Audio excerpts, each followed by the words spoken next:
So we're here in our cafeteria, which is why you can see some of the food options behind us. And it's one of the services that we offer here at WrkPod. And in the following videos, we're going to be talking a bit about longevity, which is all about retaining your staff. And you'll know how important that is as a business owner, and then scaling your team. So we're going to answer the question about, is it possible for my staff to come and visit me in Australia, New Zealand, the UK, America? We've talked about us going and visiting the Philippines. What about staff coming to, let's just say, Australia for training or to spend time with your local team?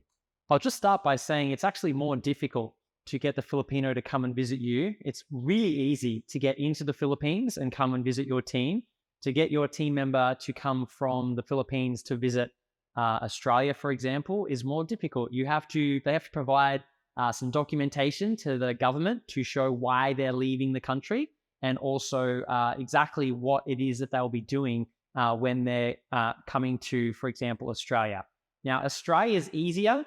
Getting our staff to go from the Philippines to the US, for example, is very, very difficult.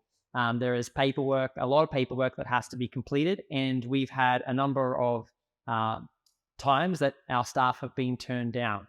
So just be aware that it will take some time. So make sure that if you're planning on having them over, that you don't try to organize it last minute.